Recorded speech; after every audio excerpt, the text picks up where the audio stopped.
Where's those bloody parachutes? Can I help you, sir? I lost some parachutes and customers. What do you mean, customers? It's the first week in my new job and I took a group of 50 people parachuting. 13 returned and I lost 29 as their parachutes ripped before they landed. I seen one collide with a high voltage power line and so the whole city is without electric. I saw one randomly fly away into space and the other 6 have yet to return. I am pretty sure I will get sacked. Why did they rip so quickly? Were the parachutes made of paper? They were from IKEA. So there is potentially 37 people missing. And a dog. Needless to say, I think I need to invest in a better brand of parachutes. That is quite a predicament you got there. Well, there are 7 parachutes that have either crashed or are still floating. You must be an actuary. Your information is accurate, but completely useless. I think I can help you. The Kaplan-Meier Estimator estimates the survival function from lifetime data. You can find the lifetime of the parachutes at a certain time. You could then try the estimator with a new brand and maybe you will get a parachute that will last more than 10 minutes and your customers may even be able to walk. Why would I take advice from a guy in shorts in the middle of the forest? I am looking for a spot to sunbathe and you do not have a choice. In a forest?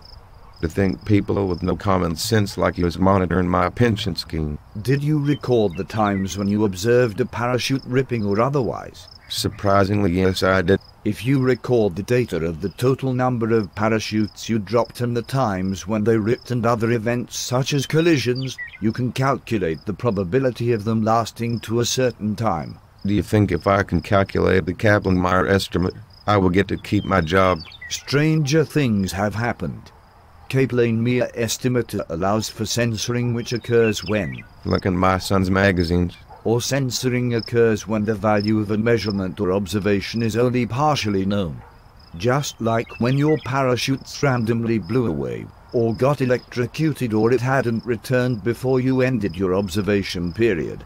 These events are censored. I have quite a lot of censoring. You then gather all the times together when the parachute tripped and arrange them in times starting with the first event and ending in the last event.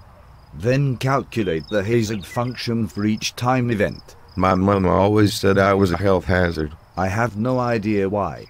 A hazard function, which is denoted by the symbol lambda, is a measure of the tendency to fail. In this case, the measure of the parachute's tendency to rip. It is calculated using the number of ripped parachutes that are observed at a specific time, which is denoted by DJ. Like a music DJ. And dividing that by the number of parachutes that are still working and at risk before that time, which is denoted by NJ. When calculating NJ, you must take into account the events that were censored before that time. Sounds confusing. It may help to construct a table so that you can easily see what is going on. You then subtract each hazard function value from 1. Then multiply these new values by the previous one.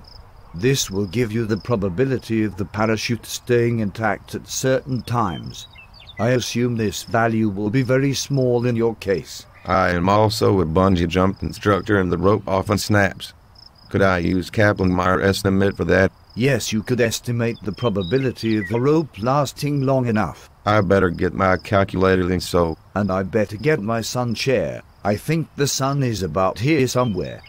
Good luck.